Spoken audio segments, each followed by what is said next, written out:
Hey everybody, in this short video I'm just going to quickly show you what the purpose of the training dungeon is and how to quickly set it up for your first game. So inside the lid of the box, one of the interesting parts about this game is that you can play the quick setup mode, and basically it's to get you a chance to play the game in a really quick fashion using the game lid.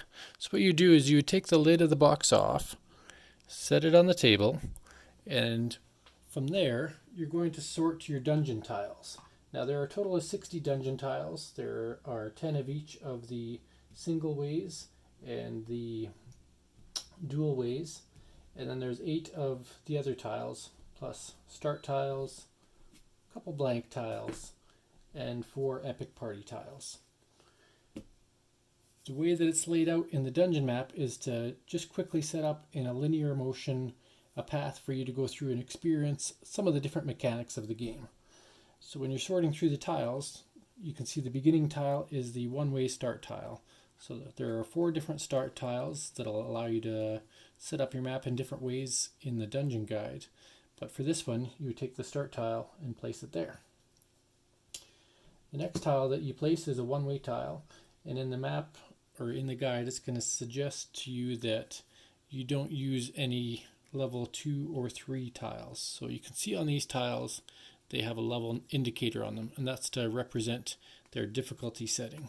I actually even have a one without anything else on it just for fun. So 1 1 1, we've got 2 there, 1 2 2. So we're not going to play with any of the level 2s in the dungeon training guide.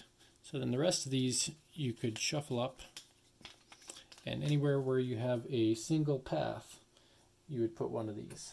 So we might put that one there. Alright. Also, you see on top of each of these is an icon.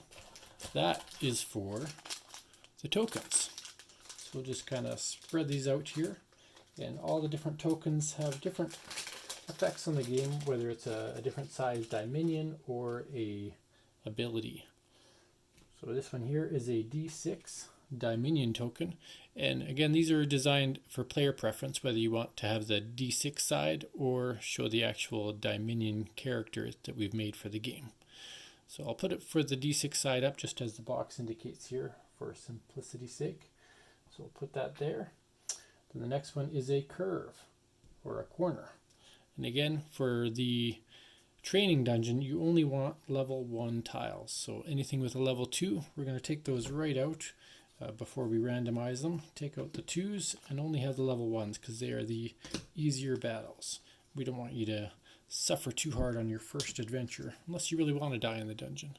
But there you go, we just have a few 1s there.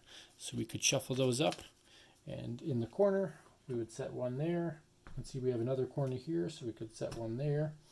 And those are all the corners. So we'll move those corners aside. On top of that, we have the heart icon. So we would put the heart token, and that would give you extra health when you land on it, or you can save it for a future time. And on this one, it has the might token. So we take the might token and set it on that tile. Then we have the 3-way tile. So there's a couple of those there. Again, we'll do the same thing. We'll look for blanks, take out the blanks because we don't want to have any blanks in this particular setup, and take out any of the 2s and the 3s because those are particularly dangerous, and just have the level 1s.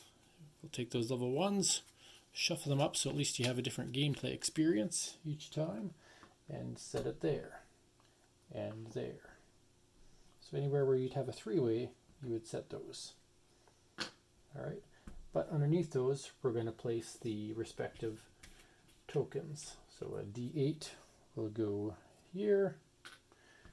There we've got agility. So agility will go there. This one is magic. So the magic token will go there. And under this one, we have ability. So the ability token will go on this one. Alright, we've only got one 4-way tile on this setup. 4-way tiles have the most of the more challenging ones.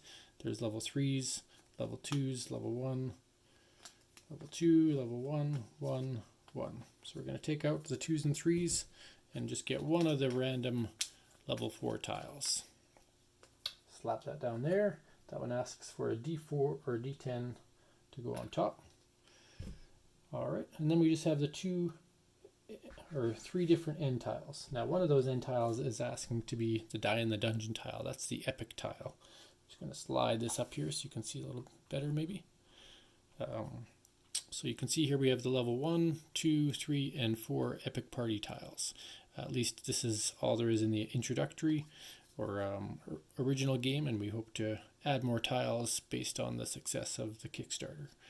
So we'll take the level 1 tile, put it upside down, slap it down there, and that will be our Die in the Dungeon tile or epic party tile.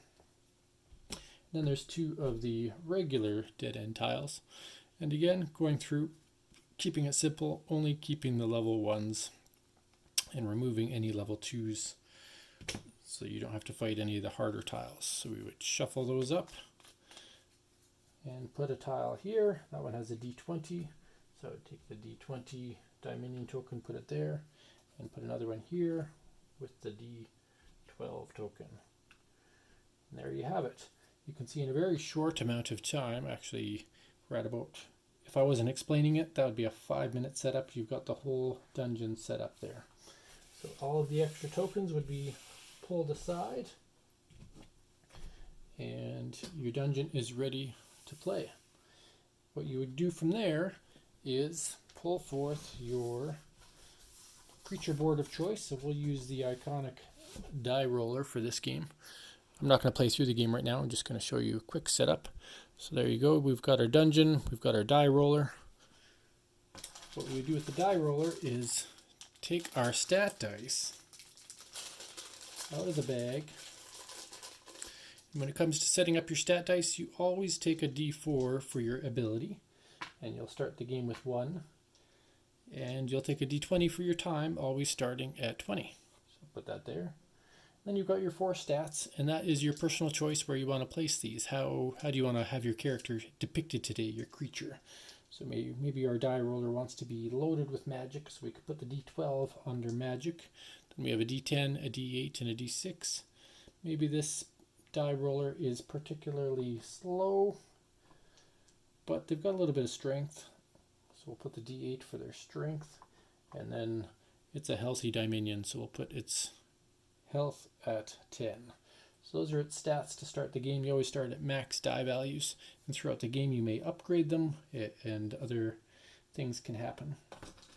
I would then take my standee, these beautiful acrylic standees, nice and thick, durable.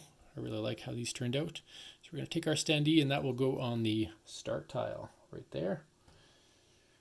And next we would take our ability cards. So each creature has 4 ability cards that is specific to them, so they're kind of asymmetric in that way, and those will be laid out on the table underneath your creature board or to the side, wherever you decide you want them.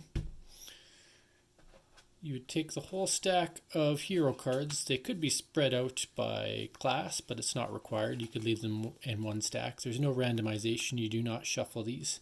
It's best to keep them in hero order and then level order after that, with the epic heroes on the bottom, because you're only going to fight them once in this particular setup. So you take all those hero, put them to the side there.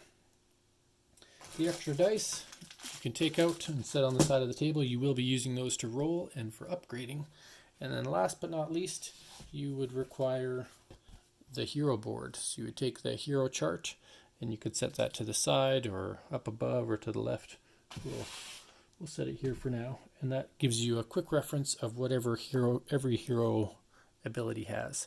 And the reason those aren't written on the cards is it would take up all of the space. You wouldn't get to see the wonderful art done by Tristram of these heroes, and it's just easier to have it laid out in a chart, especially when you're encountering multiples in a row. You can refer to it all in a single spot. And there you have it. You'd be ready to play a game of Die in the Dungeon. The last piece that's not on there yet are the dynamic dice. Now these dynamic dice are not used at the start of the game. They're not used until you've defeated at least 6 heroes. And once you've defeated 6 heroes, you would get a die set to 1 pip. and that would end up going on to your creature board. And should you defeat 12 heroes throughout your journey, you would get a die with 2 pips, and so on and so forth to a maximum of a 6 pip die, and those would be used to modify any die rolls you make, reducing the pips to do so. But there you have it. In 10 minutes, I've shown you a complete setup of the training board. It would take you less time as you've played the game and learned it, but you can at least see it in all its glory right there. The other dungeon setups, once you get used to how they work, shouldn't take you too much longer to set up. I mean, it's all laid out in different grids and layouts based on the number of tiles that are included in the game. And so I'm really excited to see how each of those dungeons plays out for those of you that choose to play the game. I've explored and had fun with these different dungeons, and I do have a few more that I'll be making. So this will have 9 dungeons included in your dungeon map, as well as the multiplayer setup and a design your own dungeon.